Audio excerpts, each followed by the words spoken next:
Hello everyone, welcome back to my channel. So today's video is going to be a little challenge for me because I will try to study all night for my internals and stay productive till morning. Let's see if I can do it or not. And in this vlog, I will be studying microbiology for my second internals throughout the night and sharing my study journey with you all. So grab your snacks, sit back and enjoy the vlog.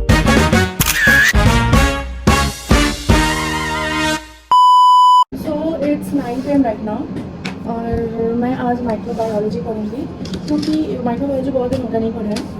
सो ये microbiology की book जो कि मैं अभी पढ़ रही हूँ और ये PYQ क्योंकि अभी नोट्स बनाने का टाइम नहीं है तो मैं ज़्यादा क्वेश्चन आंसर पर फोकस कर रही हूँ। और ये मेरा नोट्स जहाँ पे बहुत सारे नोट्स बना चुके हैं ऑलरेडी जो कि पढ़ भी लेंगे, रिवाइज भी करेंगे। और ये मेरा क्वेश्चन आंसर कॉपी जहाँ पे हम सारा क्वेश्चन आंसर लिखते हैं, मेरा PYQ बेसिकली। सो यार अभी मैं जा रही हूँ माइक्रोबायोलॉजी पढ़ना। So these are the topics जो मुझे कंप्लीट करना है एंड आई विल ट्राई कि मैं पूरी रात में कंप्लीट कर दूँ क्योंकि मैंने ऑलमोस्ट सबका नोट्स बना लिया है। आई विल शो यू, मैंने सबका नोट्स बना लिया है, बस मुझे PYQs और क्वेश्चन आंसर पहले रिवाइज करेंगे, फिर उसके बाद सारा PYQs और इंपॉर्टेंट भलानी का क्वेश्चन आंसर सारा करेंगे। नोट्स कंप्लीट है और I am going to write all the question answers of this topic. और ये सारे ही टॉपिक्स CBS के हैं माइक्रोबायोलॉजी के। So let's go. So plan में थोड़ा चेंज है।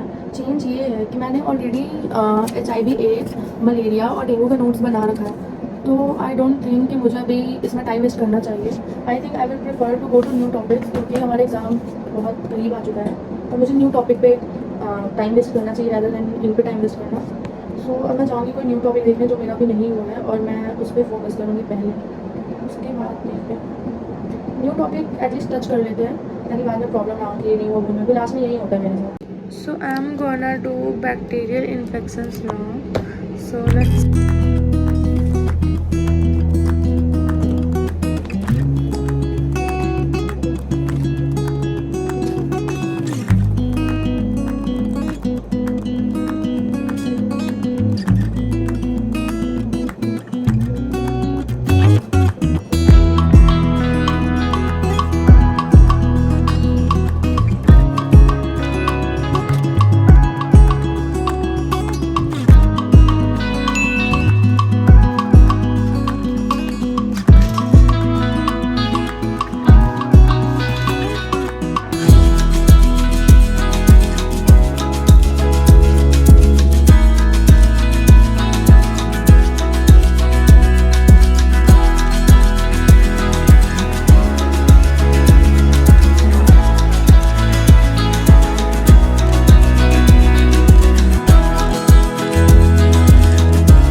फाइनली मेरा इंटेरिक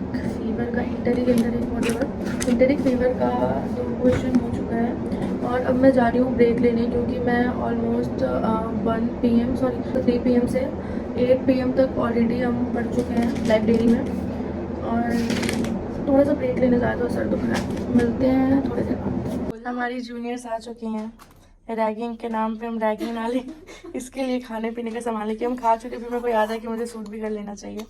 बॉस के लिए भी और आएगा, जब उनको चाहिए होगा तो फिर पार्सल होता रहेगा। कसम साइलेंट मोड पे रहती है। मैं इतनी सुंदर हूँ, मैं क्या करूँ? वाह तो अब हम खाते हैं, फिर इन लोग का रैगिंग अब माफ है। यस, बस ऐसे ही कुछ खाने का लेते हैं आप लोग। हम लोग रैगिंग से यही इसी लोग पूछते हैं रैगिंग आप नहीं ना, आप लोगों को कुछ खिला देंगे। लोग हमसे पूछते हैं सब कहेंगे कैसी सीनियर है, एकदम खाने में बिक जा रही है। कि तुम सीनियर से कैसे इतने फ्रेंडली रहते हो। सब कहते हैं कि हम चुगली कर वो पता चल गया ना, Gossip. बटरिंग करते हैं, हाँ, बटरिंग करते हैं। Guys this is the reason. This is the reason हम क्यों सीनियर्स के फेवरेट हैं और रहेंगे, है ना? बैगन रहेंगे ना। पहले इसका मतलब बता दो। Spooky behavior. Okay guys, good night. Mood खराब था, मूड ठीक हो चुका है। Thank you guys.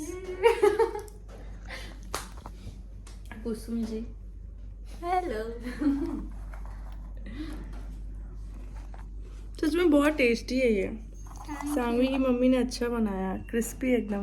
To follow my mom's cooking channel on YouTube. हाँ, मैं लिंक डाल दूंगी डिस्क्रिप्शन में। कॉलेज वालों प्लीज डोंट कॉन्टैक्ट मी, अगर आपको चाहिए तो खत्म। तुम लोग के लिए नहीं है, हटो। तुम लोग के लिए नहीं है, हटो। Only for special ones, only for senior. Bosses. अब हम यहाँ पे केक टेस्ट करेंगे। पकड़ो कैमरा। जी बस। ये होम बेक्ड, क्या बोलते हैं, होम बेक्ड केक है। हाँ, रिव्यू टाइम।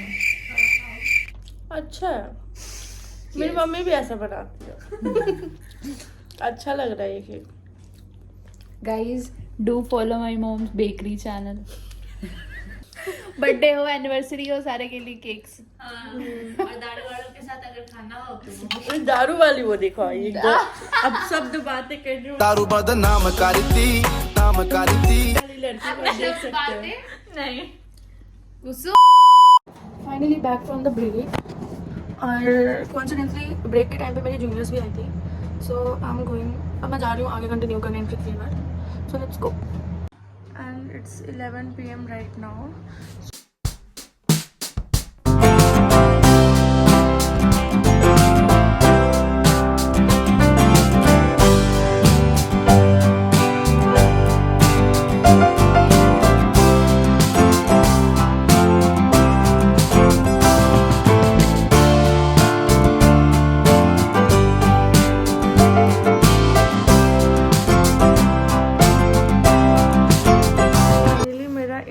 फीवर का सारा क्वेश्चन जो इम्पोर्टेंट है सब कुछ हो चुका है कंप्लीट, और अब हम करेंगे next chapter. So that's it. Finally एक चैप्टर हो चुका है and now let's move to the second one.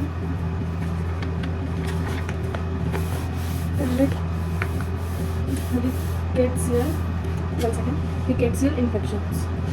कभी कभी प्रोनाउंसिएशन में प्रॉब्लम हो जाता है, तो हम करेंगे रिकेट्सियल इन्फेक्शंस।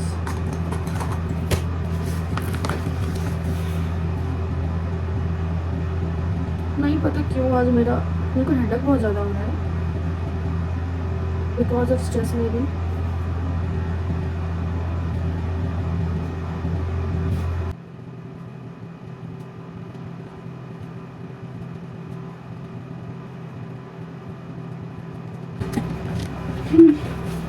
इसमें लिखेंगे पहले कि किस टाइप का क्वेश्चन बनता है इस चैप्टर से, उसके बाद उसके अकॉर्डिंग हम पढ़ेंगे। ज़्यादा दिमाग लगा ऑलरेडी। अभी फार्मा भी बचा हुआ है, फार्मा में भी बहुत सा पोर्शन लगा बचा हुआ है।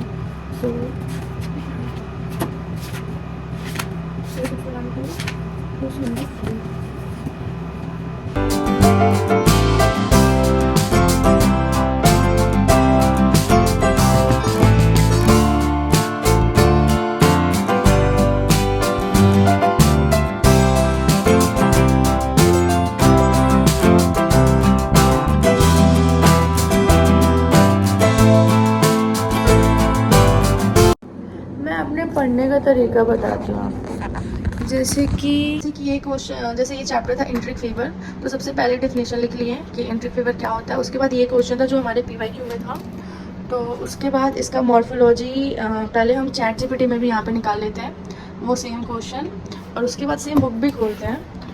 तो यहाँ पे मॉर्फोलॉजी कुछ यहाँ पे ऐसा कुछ खास दिया नहीं है, तो मॉर्फोलॉजी हम यहाँ से लिखे हैं इसमें। और देन उसके बाद पैथोजेनेसिस इसमें दिया हुआ था यहाँ पे, तो इसको पढ़ के ऐसे मिला के, इसमें थोड़ा इजी लैंग्वेज में देता है, तो ऐसे पढ़ के ऐसे मिला के क्या लिखा है इसमें, क्या लिखा है, तो दोनों को मिला के पैथोजेनेसिस लिखें वन ऐसे स्टेप वाइज। देन उसके बाद है लैबोरेटरी डायग्नोसिस। तो लैबोरेटरी डायग्नोसिस के मैं ChatGPT फॉलो नहीं करूँगी, यहाँ पे साइड में दिया हुआ है, तो लैबोरेटरी डायग्नोसिस में हम सारा ये लिखेंगे। सो ऐसे करके हम अपना क्वेश्चन आंसर लिखते हैं, क्योंकि ऑफ कोर्स मैं लेक्चर देखती थी और लेक्चर देखने का भी टाइम नहीं है, तो ये एक बेस्ट मेथड है जो कि मैंने देखा, और मैं यूजुअली अब यही यूज़ कर रही हूँ मेथड फॉर माई स्टडी, ताकि जल्दी जल्दी सिलेबस कंप्लीट कर लूँ। हमारे इंटरनल्स भी आने वाले हैं जुलाई में, अभी हम जून के एंड में हैं, और 1 जुलाई से हमारे इंटरनल्स है, देन अगस्त में हमारा प्री प्रोफ है, एंड देन सितंबर में हमारा फाइनल यूनिवर्सिटी एग्जाम है, और अब बिल्कुल भी टाइम नहीं है। सो मैं लेक्चर करने से ज़्यादा क्वेश्चन आंसर करना प्रेफर करूँगी।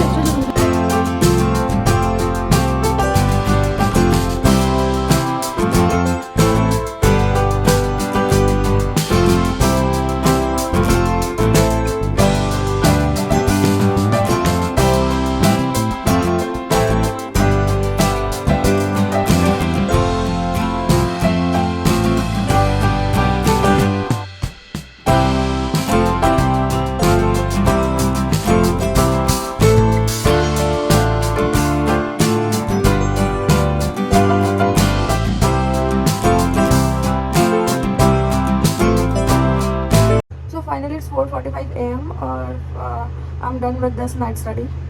सो ऑलमोस्ट मॉर्निंग हो गया है और मेरा बहुत ज़्यादा सर दुख रहा है पढ़ते पढ़ते बहुत ज़्यादा, तो मैं अब सोने जा रही हूँ। So that's it for this video. Thank you for watching. Bye bye.